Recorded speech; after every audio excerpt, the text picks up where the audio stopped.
episode of Afro-Scientific Spirituality. My name is Efe West, reaching you live and direct from the Isle of Africa. If this is your first time on the channel, you're highly welcome. This is a place where we separate the facts from the fiction, the science from the superstition, and the concept from the misconceptions about African spirituality. Today, I'll be talking about what to do with the liquids, foods, and leftover offerings from your altar. This is a very, very important subject, and it has been necessitated by the fact that many people don't really know what to do with leftover offerings or how to utilize them after you have given these offerings, what to do, how to dispose of them properly. So I decided to talk about it today to bring awareness to this issue. This is very important due to the fact that as a spiritual practitioner, any sort of spiritual practitioner always have an altar. Every spiritual system you will see in the world can be Muslims, Christians, African spiritualists, pagans, everybody have an altar. This altar is considered as a sacred space whereby they interact with their deities, and most of the times these deities are spirits that have passed away from this physical world into the spirit world or into the land beyond or the great beyond. Most times they are people that have lived before us or people that used to be living with us. These are people that we call our ancestors or ancient family members, or deities, celestial or infernal deities or elemental deities. These are spirits or entities that are not humans, that exist beyond the human plane. And the altar space is like a sacred place whereby we humans try to focus and interact with these spirits or with these deities. Or it can also be used as a symbolic place for remembering these people that have passed away. If you want to look at that scientifically or psychologically, we can say the altar space is a place of remembrance for our people or family members or loved ones that have passed away.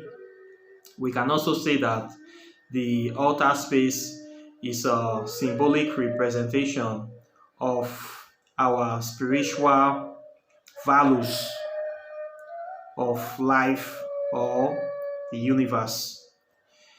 Whatever way you tend to look at the altar space, it is a sacred place whereby people offer prayers, commune with the deities or saints or spirits, or just decide to have a sort of sober reflection about life. So whichever way you look at it, the altar is a sacred place, and any place can be used for an altar as far as it is set aside for that purpose. It can be your altar. You can decide to just set a little piece of space in your room. Maybe you can put a little table, a tea light table can be used as an altar, or you can set up a stone, just a piece of stone you pick from the ground can be an altar. It can also be a tree, can be an altar. A flower vase or a simple flower can be an altar. Anything you consider as an altar space is your altar. Even a picture can be an altar. Anything you imagine. You can even decide to choose a human being as an altar, somebody that you think very highly of and you want to be venerating can be your altar. Anything that motivates you and inspires you to higher values in life is an altar. We can say that. But to be more realistic, what we are talking about here are spaces that we choose or that we have demarcated to use for a specific purpose, for spiritual veneration or for our ancestors or deities. So from time to time, After we have set aside this space, we may put the status or symbolic representation or pictures of the deities or the people that we have dedicated this altar to show that this altar represents them and we are trying to communicate with them. Immediately you put the statue of a deity there, or the picture of the deity, or the picture of your late ancestors, as in your grandparents, your founders of your tribe, or your mom and dad that have passed away. That altar automatically belongs to them, or they are part of the altar. We can see altars whereby you can have pictures of deities and family members, or so many spirits, or so many saints, so many deities in one altar. You can see things like that. Some altars that contain pantheons of gods, we can see that, like a Kemetic altar. You can see like more than one or two deities. You can see up to 10, 20 deities sharing a single altar. You can also see altars that are dedicated to just one deity. You can see altars that are dedicated to a family of spirits. You can see altar that is just dedicated to nature, or dedicated to humans, or anything you want to put there. So from time to time, you will see people lighting candles, offering food items, water, drinks, or gift items on this altar. What they are trying to do is that they are trying to offer these items to the deities or the spirits that they are trying to make contact with as gift items. This reason for doing this are so many. Many people believe that the spirits have a world of their own, and they need materials to fill that very world. So they have to give them these items to use in the afterlife. In ancient Egypt, the ancient Kemetic Egyptians are very big on this. They have to give the dead a lot of items. They even sometimes sacrifice humans to give to them as helpers or workers in the afterlife, or protectors. They believe that the dead are still living, that they need a lot of items to use in the spirit world, so they give them a lot of gift items. In many cultures, people still believe this, and they give gift items to the dead. And from time to time, they also offer foods to the dead, and they offer drinks. In African spirituality, this is what we do. We believe that the dead are still with us, and they need to eat, and they need to be empowered in order for them to be active in this physical world. You need to give them materials or nourishment from this physical world, especially water. You need to give them water, because the dead don't have water in their system, as they are no longer living. They are not composed of hydrogen carbons anymore. So in order for them to still feel connected, or to make impact, or to move, to change things in this physical world, or to intercede for us, we need to give them some kind of elements to make them interact with the physical world, which is mostly water. So water is very, very important for the dead. We also give them food from time to time to empower them. So the thing is that now that you have given them the food, how do they consume this food? How do they consume this water? The way it is done is that the essence, the spiritual essence of this food is what is being consumed by the deities or the spirits, while the physical food will still be here. But the spiritual essence sort of empowers them, because when you present these foods to them, you are actually giving them this food or this water. So your intention and that very action that you have done actually pushes the essence of this food to them.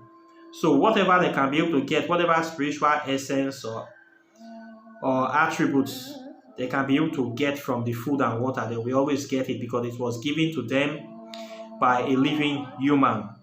So they will receive that food in the spirit world, and they will use it for whatever it can be used for in the spirit world, for empowerment or for connecting them more to the physical world, or whatever things that it does for the spirit, they are going to receive it. So from time to time, we need to be giving them these physical elements to make them more connected to the physical world, for them to be able to act in the physical world. You can give them food. Sometimes you can also give them blood. This is the process of sacrificing animals to them. And blood is a very powerful substance in the sense that it contains the life force of the animal. So when you give spirits blood, it's like you are giving them life, you are making them live again, you are giving them more power to act on this physical world. So many spirits love blood sacrifices, and some deities they prefer it, and some don't like it, some like it. But it's a very powerful force that we give them a lot of power to act on the physical world. And too much of giving blood to a deity is not good, because it can actually intoxicate them, maybe to make them to want to demand for more or to want to get used to it. So giving blood all the time to deities is not actually good. Okay, maybe once in a while, but not all the time, because they might start demanding for it too much, and can lead to something else. So food and water is okay, and ashes, they love ashes. They love the smoke of the ashes because their essence is more like smoke. So insects, offerings, they love it a lot. It's a very good offering to give to spirits because it's more like in their nature, in that gaseous plasma rim characteristics already in the insect. So when you light and burn it, it goes directly to them. So these are the main things that you are giving to deities. So now that you are giving them this food, how do you dispose of the food? Normally in our African spirituality, when we offer deities food, they have to be cooked food, and it depends on the specific request of the deity. If the deity asks you to do a certain thing, maybe give this kind of food to me and leave it here for as long as I want, or put it at this very place, you follow the instruction.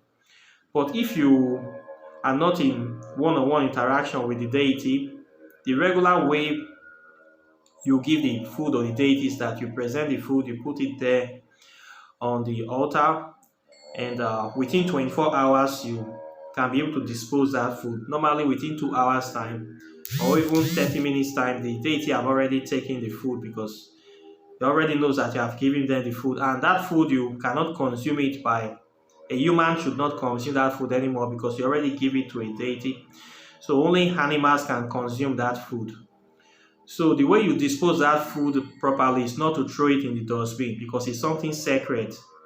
So you cannot give something sacred to a deity or to a spirit and then you're throwing it in the dustbin.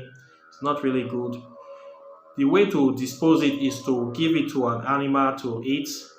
If you are living near the sea or near the river, it is best that you throw the food into the sea or the river, because it's biodegradable, and the fishes can get to it for there, and you get more blessing. But if you are not living near the sea or the river, you're living near the bush, or you have a dog at home, a pet, you give it to the pets to consume, or you put it in a place whereby animals can be able to get to it and eat it. Put it at the junction or in the bush, a garden, where you know that birds or natural animals can get to it.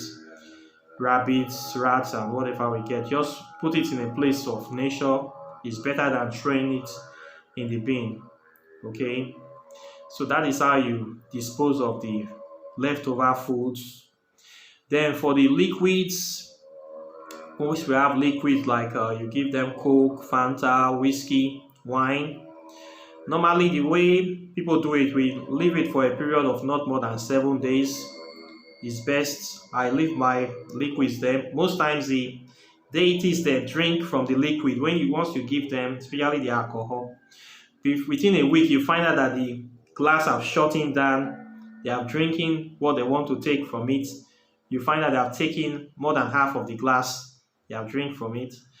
The rest ones you use it to bait. We use it for spell work. If you are doing any spell, you can add it to it. But it is best that you use it to bait. For it's very good for spiritual baths because the petitions and the prayers you have been making on the altar has been charging these food items. So the altar should be seen like think of it as an airport for interdimensional deities to come to visit you. So when you set up your altar, you bring these foods, you put them and the drinks, you invite the deities, they are going to come to that altar. And when they come to that altar to take this food or this drink to consume them or to take the essence back to their abode, the spirits as well are going to leave some of their own essence on your altar. They are going to leave their signature or their imprint. So the items of your altar will automatically have that spiritual characteristics. It will have the spiritual imprints of the deities on them. So those items are not ordinary items anymore. Everything you put on your altar becomes now sacred. They now have some kind of spiritual properties in them, imbibed in them. That is why it's not good to put any kind of item on your altar because it's a sacred place. If you put some certain things there, it can pollute your altar or it can cause problems, maybe imbalances in your spirit realm or in your house or something. So you should mind the kind of things you place on your altar. Things that are polluted, that are not so valued. You should not allow people to be touching your altar or other people to be coming in contact with it. They can pollute the place.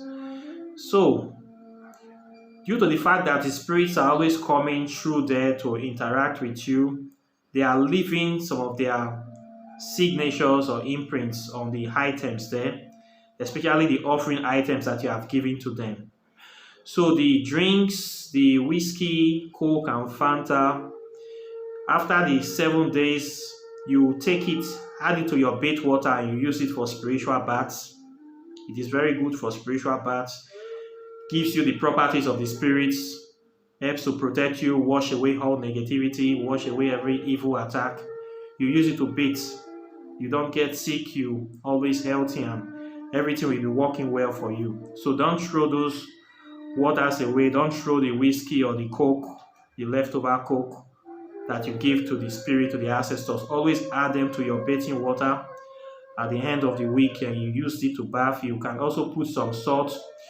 You can also take some ashes. I'm getting to that as well. Also some other items, you mix it and you bathe with it. We see this practice very much in our ancient, in West Africa. You see the people, African spiritual practitioners, they always use the Fanta that they give to their deity to bathe their children. If you are from Nigeria, you will know this fact that African practitioners, we always know them when we were growing up that they used to bathe with Fanta because Fanta is the major drink that they used to give to a lot of their deities. They love Fanta so much, they love the color of Fanta. After they have given them, the deities, this Fanta, after some time they will use it to be bathing outside. And we always see them bathing outside. We don't understand why they're always bathing with Fanta. So it is the offering that they have given to the deity. Instead of throwing it away, they bathe with it.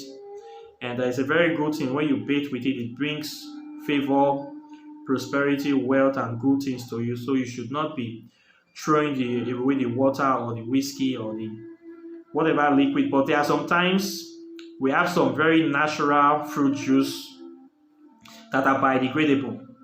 These are fruit juice that if you leave them on the altar for within 3-4 days, due to the natural elements in them, you will see that they start gathering mucor. What this shows that is that the fruit was well prepared with natural fruit juice, so that by the grade they can decay. So you do not use those type to bait because they are already decaying. It's a good sign to show that the fruit juice is actually made well. If you see that kind of thing, you know that this is an original fruit juice that you can expose and it will decay, meaning there are a lot of natural elements inside that if you'll be drinking that kind of fruit juice, they can do some good for your body. So you give that sometimes to some deities. Within 4 days, you see white mucus on top. You should not use that one to bait, okay? You should throw that away. It has already decomposed, that transmutated. But if you use Coke and Fanta or whiskey, you can put it on the altar for 2 weeks. It will still be the way it is. What this shows that it is pure synthetic. There's no natural substance inside the Fanta, inside the Coke. That thing we are drinking is just pure chemical. So it does not decay. It does not decay. It will just be like that for as long as possible. That's how you know that these Fantas and Coke we are drinking, Pepsi, they are all chemicals. They don't biodegrade. So you can put a Fanta or a Coke on the altar for a week. You can still use it to bath. It is still okay for taking bath, but not for drinking. So you use it for your spiritual baths. Whiskey, you put them, mix it with other items and use for spiritual bath. You don't throw them away. Okay. Then for the candle wax and the ashes, these ones that you can see right in front of me on this my mini pot of life, this is very, very important. We use this for a lot of spiritual work. So we don't normally throw away the ashes except that they become too much. Most times when you keep burning, sometimes you have so many ashes, you have to throw some away if you are not using them. But you must make sure you leave some of them on your altar. We use them as well to add in addition to the whiskey or the Coke or Fanta for the spiritual bath. We take some of these ashes and we put it in the water and we bathe with it. We also use it for other spiritual work. It's very powerful as it is like this. What you do is that you just take some of the ashes you put in your hands after eating your alligator pepper and bitter cola. You speak into it and then you blow it into the air. It's very powerful for that. If you have something like this in your home, you don't need to be doing more spell because you already have a spell pot already. There are some spells you want to do, you just take the ashes and you speak into it and you blow it into the air. That's why this is very important. How to set this up is very, very important. It helps to solve so many problems. Okay? It's like a mini nook. If you have a serious problem, you can just raise it up, speak directly into it and blow the whole thing into the air. You can change the situation, have capacity to do that. So for the ashes, when you're doing some sort of spells, you can include them into the spell, can use it to do libation. You always include them in the spell work. They are very, very powerful because ashes is a very powerful medium of going into the spirit world because it represents the land of the dead. It represents the spirit world because for something to become ashes, it needs to pass through fire, it needs to transmutate, it needs to die. So ashes is very, very powerful substance. Okay, it's already spiritual on its own. So most deities, you give them ashes and they are already living in the ashes, they're already communicating in the ashes. So you don't play with ashes when you come to the spirit world. This is where you meet with the deities. So we use the ashes for a lot of spiritual work. You don't just throw them. If you want to do any spell, good or bad, always include ashes into the spell. Ashes and the deaths from the pot of life. That's very special place. You add some of it to it. Okay. So this is what you do with the leftovers from the altar. Then sometimes you can have fruits. We give fruits as well. The fruits, you can chop it up into pieces and use it as an offering. You can throw them into the river. You can also add the fruits to spells. Maybe you want to do some love spell, attraction, or favor spell. You can use part of those fruits as well to do the spell. Or you can mash them up. You can throw them into the sea or river. You can use them as manure. Or you can give to the place at the junction. You dispose of them that way. You don't throw them in the dustbin. Okay. So this is how you dispose of the items, the leftover on your altar. Okay. They are very, very powerful items. You don't throw them in the bin. You use them for your spiritual work. So the ashes and the sand, you can use them. The candle wax, you can remelt the candle wax to create special candles. Once again, there are people that use the candle wax from previous working to remake new candles to use again. Very special candles that have been infused with the spiritual energy that you have been putting into the altar. You can use it to make special candles to use for more spells. It's not wasted. You can mix it up with herbs, mix it with more powerful items to make some special candles that just by lighting the candle and speaking into the candle, it can be able to change some things. People do that as well. Then the liquids, use them for your bathing, for your spiritual baths. Do not throw them away, okay? They are very important. Then the foods, try to dispose them in the river or in the sea, or give it to an animal or put it as a junction. So this is how you dispose of the items, the leftover items in your altar. Okay. So this is what I have for you today. Questions and comments are welcome. Once again, please like and share this video. Hit the notification bell under this subscribe button so you'll be the first to be getting my videos as soon as I release them. And I'll be seeing you in the next video. Okay. So take care and bye.